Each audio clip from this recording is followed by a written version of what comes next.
A theme that keeps coming up is finding good people. Anybody having a hard time finding good people out there? So you guys are growing at a pretty good clip, all three of you. So what's the art of finding good people? I'll just kind of lay this comment out there. I think part of the art is recognizing that you need to find people in the first place. I think it's easy to get pretty comfortable with the team that's around you. For us, some of the biggest improvements in campus book rentals, the biggest strategic partnerships we have landed, all these things have come as a result almost exclusively of talent that we have sought after the company was up and rolling. And so just recognizing, first of all, that you are in a pretty comfortable spot, I think is a big part of it. And finding is a science, and I would love to hear what these guys think. It's not easy. Great. One of the things, we hired 23 people in Q1, January, February, and March of this year, and we're looking to add 25 per quarter for the rest of the year. So we're going to, hire over 100 people this year. And really what we had to do, and we're a small company, so we had a VP of HR and we had a recruiter, and we're just not finding, the talent that we need to join our company fast enough. So what we did is we hired 2 HR generalists that'll help on the onboarding process and training and so forth, and then and now we have 2 corporate recruiters. So for a company that has roughly 125 employees, we have 5 people in HR, and really it's that pipeline of getting the right people in the pipeline, and then narrow them down on who's best for what position.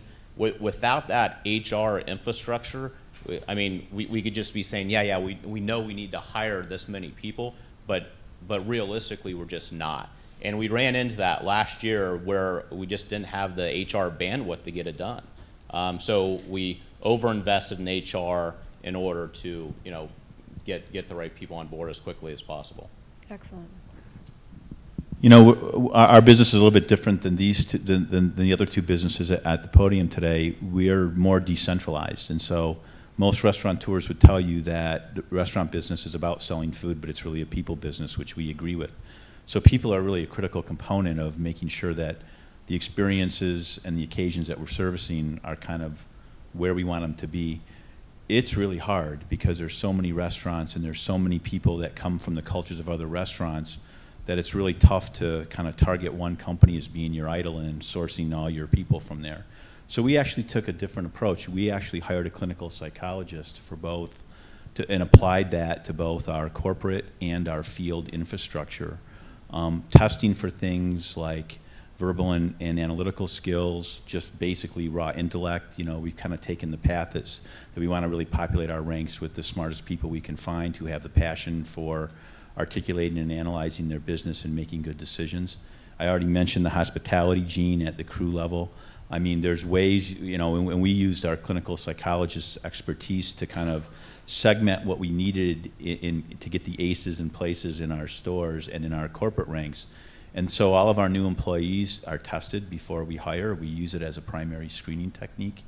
And since we've been doing that, I would just tell you that our churn rate of bringing in people, training them, and then having them leave because they're either unhappy or not capable to do the job the way it needs to get done with us, that rate has gone real down. So we're highly committed to kind of using testing as a preliminary screen for candidates at the corporate level, and then clearly assessing people for whether their prowess is in the back of the house or the front of the house as we populate our crew. And we think that that's going to give us a distinctive level of advantage in the marketplace relative to being competitive from a corporate point of view, but also a great competitive advantage at the store level for the experiences we give our guests. Excellent.